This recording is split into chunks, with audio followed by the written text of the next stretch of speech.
Hey there, and welcome back to Northwest Craftsman. If this is your first time on the channel, welcome. We're glad to have you here, and if you're already a subscriber, thank you for joining us again. So today we're going to be talking about putting new shop lighting in my shop. One of the things that you may have noticed in the last couple of episodes is that the lighting that is currently in the shop is these old 4-foot fluorescent bays that have 4 fluorescent lights in them, and they're flickery, the color temperature's off, and they're just not really all that great, and they don't always turn on. So what I wanted to do is try and put something a little bit more reliable, probably go to LEDs. I'm thinking some of those foldable socket LEDs, and we're gonna see what kind of a difference it can make and how much we can light the shop. All right, let's get started. So first things first, checking what I have. These are the old fluorescent bay lights that you can see all the way up and down, but it looks like there's actually a socket next to each one of them right up here, and those are what I'm going to try to use. Here's a quick zoom in, and it looks like they just ran the wiring straight from the sockets into the bays.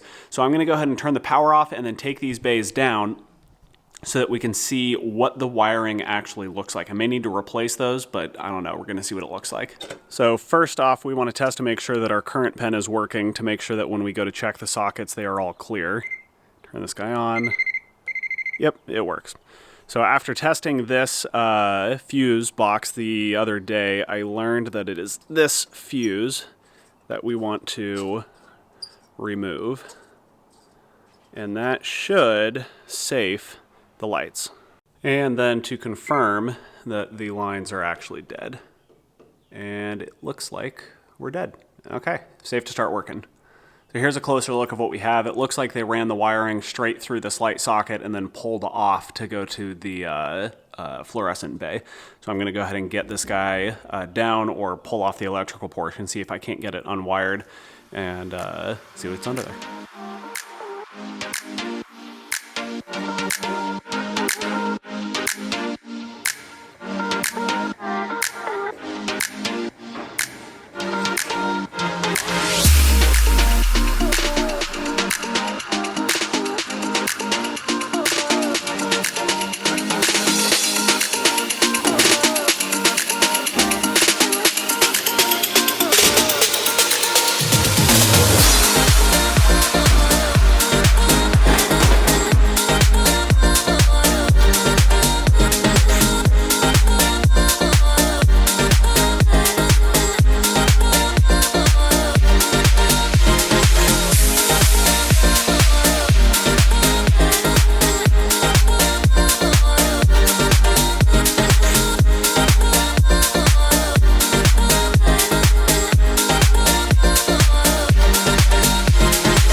Alright, so the lights that I decided to get are the ones that plug into a regular socket, and they're the LED arrays.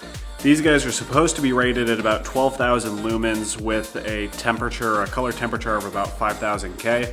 I was doing some research online, and for woodworking and shop work, the closer you get to daylight, the better it is for color accuracy, and the better it is for just general detail and how hard it is on your eyes. Now, I know that this is not generally what I like to put in my home with the color temperature and how bright it is. However, we're gonna see how well they work for the shop. I had a family member get one of these in a smaller version that only did like 8,000 lumens, and they're awesome for the shop, for his shop. So I wanted to try and see what these guys look like. So, I don't know. Let's give them a go and see what they look like.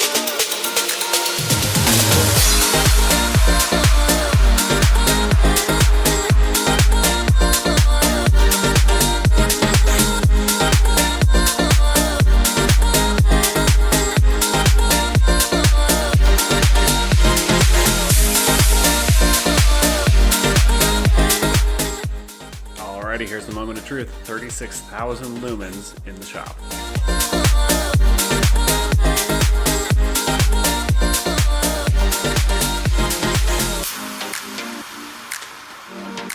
my gosh, you guys, this is absolutely incredible. Seeing where it came from with the fluorescent lights to this. Here, let me give you a shot of what it looked like before. Barely turned on, hard to use, inconsistent as to which bulbs I was gonna get which time. And now, oh my gosh, I mean, look at this. You can see everything in here. This is awesome. I mean, look at this. So if you guys are on the fence about these bulbs at all, I'm convinced. These things are incredible. They go into a regular old light socket. The company that I got these through had slightly more expensive bulbs. These ones were about $30 a piece. The next ones were about $40 a piece, but these are only 100 watts and you can get 120 watts or something like that. And they're supposed to be even brighter than these ones. So if you feel like you need more light in your shop, I think that these are an excellent way to go. Highly recommend them, and you can find them down in the description. So if you guys have any comments or questions about the wiring job that I did, go ahead and put them in the comment section down below. If you have any questions about why I chose the lights that I did, go ahead and also put that in the comment section down below. If you like the kind of videos we're producing here at Northwest Craftsman, we would appreciate a thumbs up and a subscribe. And yeah, I think we're going to be just about done with the construction work and moving back to more traditional woodworking in coming videos. But thank you guys for sticking with me. I hope you guys learned something in all of these videos, and hopefully you guys can make the shop that you want. All right, thank you guys so much. Hope you have a great one. Talk to you later.